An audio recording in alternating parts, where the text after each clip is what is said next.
ತಮ್ಮನಹಳ್ಳಿ ನೌಕರರ ಬಂಧುಗಳಿಂದ ನನ್ನ ತಮ್ಮನಹಳ್ಳಿ ನೌಕರರ ವತಿಯಿಂದ ಜಗಳೂರು MR ಕಾಂಪ್ಲೆಕ್ಸ್ನಲ್ಲಿ ಸಭೆಯನ್ನು ಕರೆದಿದ್ದು, ಆ ಸಭೆಯಲ್ಲಿ 27/2/2023 ನಮ್ಮ ತಮ್ಮನಹಳ್ಳಿ ನೌಕರರ ಸಂಘ ನೋಂದಣಿ ಮಾಡಿ ಹಾಗೂ ಆ ತಮ್ಮನಹಳ್ಳಿ ನೌಕರರ ಸಂಘದ ಸಿದ್ಧಾಂತಗಳು ಶಿಕ್ಷಣ, ಆರೋಗ್ಯ, ಉದ್ಯೋಗ ಈ 3 ಸಿದ್ಧಾಂತಗಳನ್ನು ಇಟ್ಟುಕೊಂಡು 27/3/2023 ನಮ್ಮ ಸಂಘ ಉದ್ಘಾಟನೆ ಮಾಡಲಾಯಿತು. ಈ ಸಂಘ ಉದ್ಘಾಟನೆ ಮಾಡಲು ಶ್ರಮಿಸಿದ ಎಲ್ಲ ನನ್ನ ನೌಕರ ಬಂಧುಗಳಿಗೆ ಹಾಗೂ ಊರಿನ ಎಲ್ಲ ಗ್ರಾಮಸ್ಥರಿಗೆ ನನ್ನ ಹೃದಯಪೂರ್ವಕವಾಗಿ ಅಭಿನಂದನೆಗಳು ಸಲ್ಲಿಸುತ್ತಿದ್ದೇನೆ.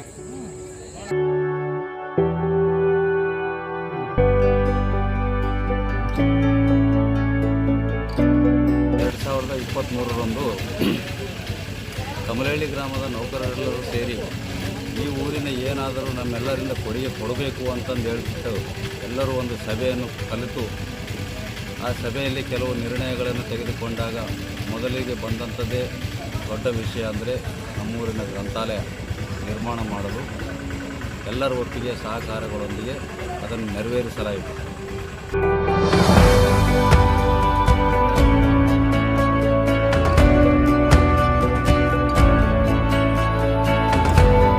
ಸ್ಪರ್ಧಾತ್ಮಕ ಪರೀಕ್ಷೆಯ ಎಲ್ಲ ವಿದ್ಯಾವಂತ ಮಕ್ಕಳಿಗೆ ಹಾಗೂ CET ಬುಕ್ಸ್ಗಳನ್ನು ಅಂದಾಜು 1000 ಬುಕ್ಸ್ ನಮ್ಮ ಗ್ರಂಥಾಲಯದಲ್ಲಿ ಶೇಖರಿಸಲಾಗಿದೆ. ಕತೆ, ಕಾದಂಬರಿ, ಕವನ, ಮಕ್ಕಳ ಕತೆ, ಸಾಹಿತ್ಯ ಇತ್ಯಾದಿ ನಮ್ಮ ಗ್ರಂಥಾಲಯದಲ್ಲಿ ಒಟ್ಟು 9000 ಪುಸ್ತಕಗಳು ನಮ್ಮಲ್ಲಿ ಲಭ್ಯವಿರುತ್ತವೆ.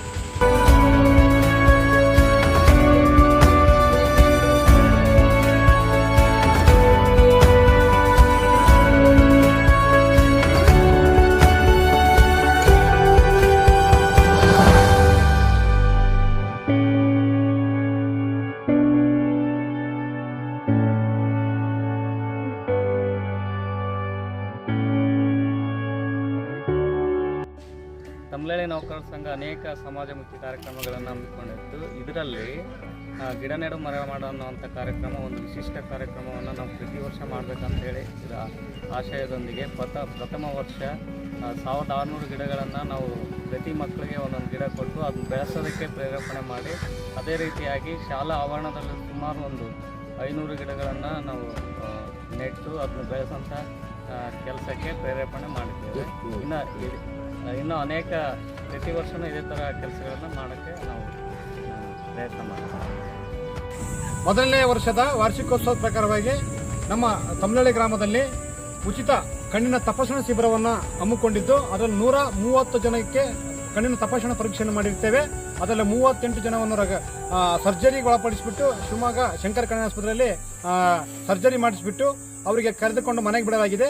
ಜೊತೆಗೆ ಆ ಒಂದು ಸರ್ಜರಿ ಆಗಿರ್ತಕ್ಕಂಥ 37 ಜನದಲ್ಲಿ 14 ಜನಕ್ಕೆ ನಾವು ಕನ್ನಡಕ ವಿತರಣೆ ಮಾಡಿದ್ದೇವೆ. ಆ ಒಂದು ಹೆಮ್ಮೆ ನಮ್ಮ ತಮ್ಮನಹಳ್ಳಿ ನೌಕರರ ಸಂಘಕ್ಕೆ ಇದೆ. ತಮ್ಮನಹಳ್ಳಿ ನೌಕರರ ಸಂಘದ ಪ್ರಥಮ ವರ್ಷದ ವಾರ್ಷಿಕೋತ್ಸವ ಕಾರ್ಯಕ್ರಮವನ್ನು ಹಮ್ಮಿಕೊಂಡಿದ್ವಿ. ಆ ಕಾರ್ಯಕ್ರಮದ ಪ್ರಯುಕ್ತ ಒಂದು ಸಾಂಸ್ಕೃತಿಕ ಕಾರ್ಯಕ್ರಮವನ್ನು ಕೂಡ ಆಯೋಜನೆ ಮಾಡಲಾಗಿತ್ತು. ಈ ಒಂದು ಸಾಂಸ್ಕೃತಿಕ ಕಾರ್ಯಕ್ರಮಕ್ಕೆ ಬಹಳ ಮುಖ್ಯವಾಗಿ ಮಳ್ಳವಳ್ಳಿ ಮಹದೇವಸ್ವಾಮಿ ಮತ್ತು ಅವರ ತಂಡವನ್ನು ಆಹ್ವಾನಿಸಲಾಗಿತ್ತು. ಮಳ್ಳವಳ್ಳಿ ಮಹದೇವಸ್ವಾಮಿರವರು ಪ್ರಸಿದ್ಧ ಜನಪದ ಮತ್ತು ಹರಿಕತೆ ಕಲಾವಿದರು. ಇವರ ತಂಡದಿಂದ ಬಹಳ ಅದ್ಭುತವಾದಂತಹ ಒಂದು ಸಾಂಸ್ಕೃತಿಕ ಕಾರ್ಯಕ್ರಮವನ್ನು ಕೊಟ್ಟಿದ್ದಾರೆ. ಅವರಿಗೆ ತುಂಬ ಹೃದಯದ ಧನ್ಯವಾದಗಳು.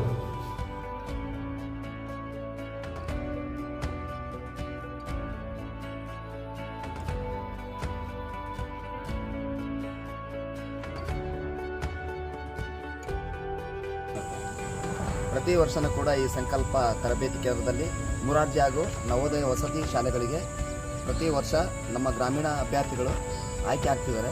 ಅದೇ ರೀತಿ ಸುತ್ತಮುತ್ತ ಹಳ್ಳಿಯವರು ಈ ಒಂದು ಸಂಕಲ್ಪ ತರಬೇತಿ ಕೇಂದ್ರದಲ್ಲಿ ಬಂದು ಕ್ಲಾಸ್ಗಳನ್ನು ಕೇಳಿ ಸದುಪಯೋಗ ಪಡ್ಕೋಬೇಕು. ಯಾಕಂದರೆ ಇವತ್ತು ನಗರದಲ್ಲಿ ಸುಮಾರು ಟ್ಯೂಷನ್ಗಳಿದ್ದಾವೆ, ಯಾರು ಹೋಗೋಕ್ಕಾಗ್ತಿಲ್ಲ.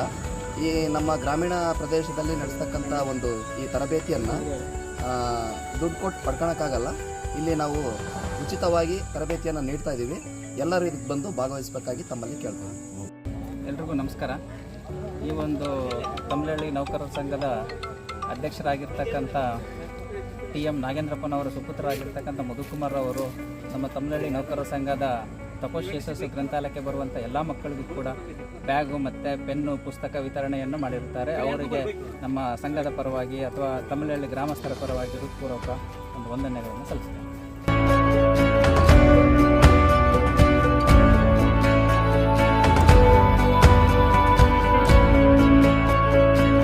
ಸಂವಿಧಾನವೇ ನಮ್ಮ ಒಂದು ಧರ್ಮಗ್ರಂಥ ಅಂತ ಕೂಡ ನಾವು ತಿಳ್ಕೊಂಡು ನಮ್ಮ ತಾಲೂಕಿನ ಪ್ರತಿಯೊಂದು ಹಿಂದುಳಿದ ವರ್ಗಗಳ ಹಾಸ್ಟೆಲ್ಗಳಿಗೆ ಸಂವಿಧಾನದ ಪೀಠಿಕೆಯ ವಿತರಣೆಯನ್ನು ಕೂಡ ಮಾಡಿದ್ದೀವಿ ನಮ್ಮ ಸಂಘದ ವತಿಯಿಂದ. ಮತ್ತು ಗ್ರಾಮ ಪಂಚಾಯತಿ ವ್ಯಾಪ್ತಿಯ ಪ್ರತಿಯೊಂದು ಗ್ರಾಮ ಪಂಚಾಯತಿ ಕಾರ್ಯಾಲಯಗಳಲ್ಲಿ ಕೂಡ ನಮ್ಮ ಒಂದು ಸಂವಿಧಾನ ಪೀಠಿಕೆಯನ್ನು ಅರಿವು ಮೂಡಿಸುವುದರ ಉದ್ದೇಶದಿಂದ ಎಲ್ಲ ಒಂದು ವ್ಯಾಪ್ತಿಯಲ್ಲಿ ಕೂಡ ಈ ಪೀಠಿಕೆಯನ್ನು ವಿತರಣೆ ಮಾಡಿದ್ದೀವಿ. ಮುಂದೊಂದು ಪ್ರತಿಯೊಂದು ಹಳ್ಳಿಯ ಪ್ರತಿಯೊಂದು ಮನೆಯಲ್ಲೂ ಕೂಡ ಸಂವಿಧಾನದ ಬಗ್ಗೆ ಜಾಗೃತಿ ಮೂಡಿಸುವ ಉದ್ದೇಶದಿಂದ ಪ್ರತಿಯೊಂದು ಹಳ್ಳಿಯ ಪ್ರತಿಯೊಂದು ಯುವಕರು ಪ್ರತಿಯೊಬ್ಬ ವಿದ್ಯಾರ್ಥಿಗಳು ಕೂಡ ಸಂವಿಧಾನ ಅಂದ್ರೇನು, ಸಂವಿಧಾನದ ಪೀಠಿಕೆ ಅಂದ್ರೇನು ಅನ್ನೋದ್ರ ಬಗ್ಗೆ ತಿಳ್ಕೊಳ್ಬೇಕನ್ನೋ ಉದ್ದೇಶದಿಂದ ಈ ನಮ್ಮ ಒಂದು ಸಂಘದ ವತಿಯಿಂದ ಪ್ರತಿಯೊಂದು ಇಲಾಖೆಗಳಿಗೂ ಹಾಗೂ ಶಿಕ್ಷಣ ಇಲಾಖೆಗಳಿಗೂ ಕೂಡ ನಾವು ಈ ಒಂದು ಸಂವಿಧಾನ ಪೀಠಿಕೆಯನ್ನು ವಿತರಣೆ ಮಾಡಿದ್ದೀವಿ ಅನ್ನೋದನ್ನು ಹೇಳಿ ನನ್ನ ಮಾತನ್ನು ಮುಗಿಸ್ತಾ ಇದ್ದೀನಿ.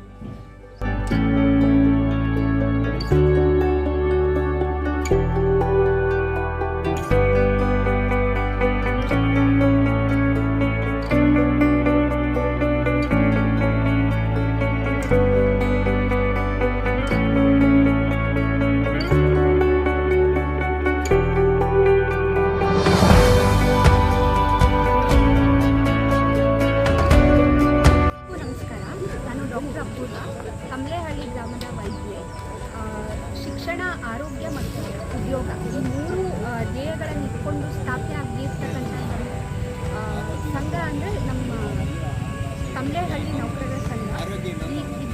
ಇದರ ಅಡಿಯಲ್ಲಿ ಮಕ್ಕಳಿಗೆ ನವೋದಯ ಮತ್ತು ಮುರಾರ್ಜಿ ಪರೀಕ್ಷೆಗಳಿಗೆ ಉಚಿತ ತರಬೇತಿಯನ್ನು ನೀಡಲಾಗ್ತಿದೆ. ಹಾಗೆ ಪ್ರತಿ ವರ್ಷವೂ ಕೂಡ ಈ ಸಂಘದಿಂದ ಆರೋಗ್ಯ ತಪಾಸಣೆ ಶಿಬಿರವನ್ನು ಏರ್ಪಡಿಸ್ತಾರೆ. ಇದರಲ್ಲಿ ಜನಗಳಿಗೆ ಸದುಪಯೋಗ ಆಗೋ ಹೋಗಿ BP, ಶುಗರು, ECG ಮತ್ತು ಕಣ್ಣಿನ ಪರೀಕ್ಷೆ ಎಲ್ಲನೂ ಮಾಡಲಾಗುತ್ತೆ. ಇದರ ಉಪಯೋಗವನ್ನು ನಮ್ಮ ತಮ್ಲೇಹಳ್ಳಿ ಗ್ರಾಮಸ್ಥರಲ್ಲದೆ ಸುತ್ತಮುತ್ತಲಿನ ಇರ್ತಕ್ಕಂಥ ಎಲ್ಲರೂ ಕೂಡ ಸದುಪಯೋಗ ಪಡಿಸ್ಕೋಬೇಕಂತ ತಮ್ಮಲ್ಲಿ ವಿನಂತಿ ಮಾಡ್ಕೊಳ್ತೀವಿ. ಎಲ್ರಿಗೂ ನಮಸ್ಕಾರ. ಎಲ್ಲ ನೌಕರರು ತಮ್ಮದಾದಂಥ ಒಂದು ಸಂಘ ಕಟ್ಕೊಂಡು ತಾವಷ್ಟೇ ನೌಕರಿ ಮಾಡ್ಕೊಂಡು ತಮ್ಮದಷ್ಟೇ ನೋಡಿಕೊಂಡೆ ತಮ್ಮ ಊರಿನ ಬೆಳವಣಿಗೆಗಾಗಿ ಬೇರೆ ವಿದ್ಯಾರ್ಥಿಗಳು ಮತ್ತು ನೌಕರಿಯನ್ನು ತಗೊಳ್ಳೋದಕ್ಕೆ ಅವ್ರಿಗೆ ಸಹಾಯ ಮಾಡೋದಕ್ಕೆ ಮತ್ತು ಸ್ಫೂರ್ತಿ ಕೊಡೋದಕ್ಕೆ ಶಿಕ್ಷಣವನ್ನು ಉತ್ತಮಗೊಳಿಸೋದಕ್ಕೆ ಊರಿನ ಶಿಕ್ಷಣವನ್ನು ಉತ್ತಮಗೊಳಿಸೋದಕ್ಕೆ ಗ್ರಂಥಾಲಯಗಳನ್ನು ತಮ್ಮದಾದಂಥ ಊರಿಗೆ ಗ್ರಂಥಾಲಯ ಕಟ್ಕೊಂಡು ಬರೀ ಊರಿಗೆ ಅಷ್ಟೇ ಅಲ್ಲದೆ ಬೇರೆ ಊರಿನ ವಿದ್ಯಾರ್ಥಿಗಳಿಗೂ ಸಹಾಯ ಆಗೋ ಥರ ಮಾಡ್ತಿದ್ದಾರೆ. ಮತ್ತು ಕಾಲಕ್ಕೆ ಆರೋಗ್ಯ ಶಿಬಿರಗಳನ್ನು ಇಟ್ಕೊಂಡು ಊರಿನ ಹಿರಿಯರಿಗೆ ಎಲ್ಲ ಜನಗಳಿಗೆ ಆರೋಗ್ಯವನ್ನು ಬೆಳವಣಿಗೆಗೆ ಸಹಾಯ ಮಾಡ್ತಿದ್ದಾರೆ. ಹೀಗೆ ಊರಿನ ಬೆಳವಣಿಗೆಗೆ ದುಡಿತಿರೋ ಎಲ್ಲ ನೌಕರರಿಗೂ ನೌಕರ ಸಂಘದವರಿಗೂ ಈ ಮೂಲಕ ನಾನು ಧನ್ಯವಾದ ಹೇಳೋಕ್ಕೆ ತಮ್ನಹಳ್ಳಿ ಗ್ರಾಮದಿಂದ ಇವತ್ತು ಎಲ್ಲ ನಮ್ಮ ಊರಿನ ಪರವಾಗಿ ನಮ್ಮ ಯುವಕರು ಹುಡುಗರು ಮಕ್ಕಳಿಗೆ ಮನೆಗೆ ನಿಂತಿದ್ದು ಓದಿಸಿ ವಿದ್ಯಾವಂತರು ಮಾಡಬೇಕು, ನಾವು ಮುಂದರಿಬೇಕಂತ ಹೇಳ್ತಾ ಇಡೀ ತಾಲೂಕಿನಲ್ಲಿ ಮಾಡಿದಂಥ ಕೆಲಸ ನಮ್ಮ ತಮ್ನಹಳ್ಳಿಯಲ್ಲಿ ಮಾಡಿ ಒಂದು ನೌಕರರ ಸಂಘದಿಂದ ಮಕ್ಕಳು ಯುವಕರೆಲ್ಲ ಒಂದಾಗಿ ನಮ್ಮ ಊರರೆಲ್ಲ ಒಂದಾಗಿ ಅದ್ರ ಜೊತೆಗೆ ನಮ್ಮ ಶಿವಕುಮಾರ್ ಸಾಹೇಬರು ನಮಗೆಲ್ಲ ಹೆಲ್ಪ್ ಕೊಟ್ಟು ನಮ್ಮನ್ನೆಲ್ಲ ದಟ್ಟರನ್ನೆಲ್ಲ ಬುದ್ಧಿವಂತರಾಗಿ ಎಳ್ಕೊಂಡು ಹೋಗ್ಕೊಂಡು ಪ್ರಯತ್ನ ಮಾಡ್ತಾರಂದರೆ ಅದು ಎಲ್ಲರಿಗೂ ನಾವು ಮೆಚ್ಚಬೇಕಂತ ಹೇಳಿ ನಮ್ಮ ಊರಿನ ಪರವಾಗಿ ನಮ್ಮ ಗ್ರಾಮದ ಪರವಾಗಿ ನಾವು ಒಂದೆರಡು ಮಾತುಗಳನ್ನು ಮುಗಿಸ್ತೀವಿ. ತಮ್ನಹಳ್ಳಿ ನೌಕರರ ಸಂಘದ 2ನೇ ವರ್ಷದ ವಾರ್ಷಿಕೋತ್ಸವದ ಸಲುವಾಗಿ ನಾನು ಟಾಪಿಕಲ್ಲಿ ಸ್ಪರ್ಧಾತ್ಮಕ ವಿಧದ CET ಅಂದರೆ ಕಾಮನ್ ಎಂಟ್ರೆನ್ಸ್ ಟೆಸ್ಟ್. ಇದು ತುಂಬ ಒಂದು ದೊಡ್ಡ ಮಹಾಯುದ್ಧವಾಗಿದೆ ವಿದ್ಯಾರ್ಥಿಗಳಿಗೆ. ಆದ್ದರಿಂದ ವಿದ್ಯಾರ್ಥಿಗಳು ತುಂಬ ಕಠಿಣ ಶ್ರಮ ಸಾಧನೆ ಗುರಿ ಒಳಗೊಂಡು ತುಂಬ ಸಾಧನೆ ಕಷ್ಟಪಡಬೇಕು. ಅದಕ್ಕೆ ಆ ಉಪಕರಣಗಳು ಯಾವುವಂದರೆ ಪುಸ್ತಕ, ಪೆನ್ನು, ಕಂಪ್ಯೂಟರ್ ಮತ್ತು ಸ್ಪರ್ಧಾತ್ಮಕ ಪುಸ್ತಕಗಳು, ನ್ಯೂಸು, ರೇಡಿಯೋ ಪ್ರತಿಯೊಂದು ವಿಷಯಗಳನ್ನು ಸತತವಾಗಿ ನೋಡುವುದರಿಂದ ಕೇಳುವುದರಿಂದ ಸಾಧನೆ ಮಾಡುವುದರಿಂದ ಈ ಸ್ಪರ್ಧಾತ್ಮಕ ಮಹಾಯುದ್ಧದಲ್ಲಿ ಸಕ್ಸಸ್ ಅಂದರೆ ಜಯ ಗಳಿಸ್ಬೋದು ಅಂತ ನನ್ನ ಅನಿಸಿಕೆ. ತಾಲೂಕಿನಲ್ಲಿ ತಮ್ನಹಳ್ಳಿ ನೌಕರ ಸಂಘವು ಹಲವಾರು ರೀತಿಯ ಆರೋಗ್ಯ ಮತ್ತು ಸಾಹಿತ್ಯವನ್ನು ತಾಲೂಕಿನ ಅಭಿವೃದ್ಧಿ ಪರ ವಿಚಾರಗಳನ್ನು ಇಟ್ಟುಕೊಂಡು ಹಲವಾರು ರೀತಿ ಕಾರ್ಯಕ್ರಮಗಳನ್ನು ಮಾಡಿಕೊಳ್ತಾ ಬಂದಿದೆ.